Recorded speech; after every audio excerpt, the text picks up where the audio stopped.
Il n'y a pas de consolation, t'ai-je dit, alors que tu ignorais lointaine, à mes côtés, ma main posée dans ta main. Ah, comme je savais que ce qu'il me fallait libérer dans ton silence était chose rude, malvenue. Quoi donc? Cela que je répétais dans l'ombre, avec la demi-voix qu'on a devant la tombe, on porte avec sa vie l'inconsolé comme son sang. Quand on a vu le visage de l'agonie, on ne revient pas chez soi sans honte. Si puissante soit la douceur des bras qui vous attendent, on ne peut pas pendre son ombre au porte-manteau et se croire fût-ce un instant épargné. Désormais, un poids nouveau pèse sur tes épaules. À toute heure, une fatigue dormante tient à la pensée. Rien n'est saisissable du jour ni de la nuit, et les mots mêmes, on ne les habite que par défaut, comme la lumière ses lampes, comme le baiser la bouche. Sois douce avec l'invisible dans ma main posée sur ta main. Il n'y a pas de consolation, mais une patience qui nous tient prêts au bord du gouffre et de la joie.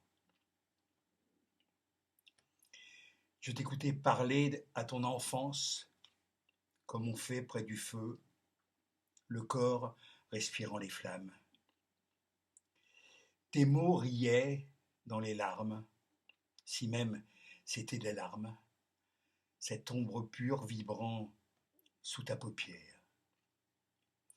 Dehors, les jeunes gens jetaient des cris, sur le ciel bleu, comme des pierres, la lumière crevait la vitre des fenêtres.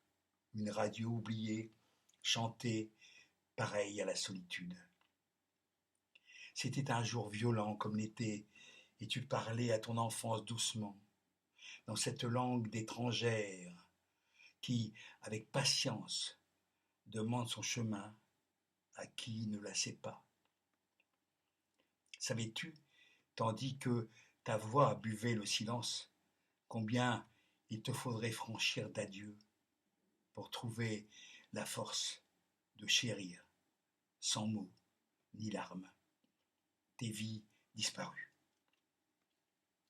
Alors ici, enfin, plus rien, plus le dernier sourire sans bouche, plus la chambre close sur son architecture de poussière, et plus ce grincement du cerisier où l'oiseau empiégé, t'en souviens-tu, déchira ses ailes.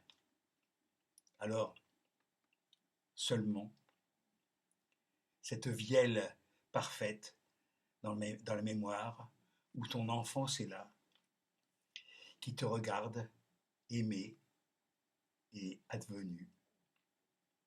Elle te prendra dans ses bras, et c'est elle désormais qui te redit le songe.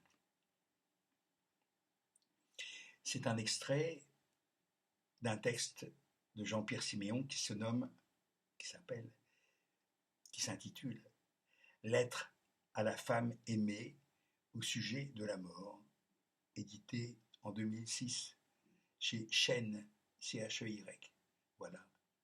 Ce texte m'a paru joli, fort, parfois un peu abscon, parce qu'on ne sait pas les tenants et les aboutissants. Mais je vais sûrement le lire dans son entier.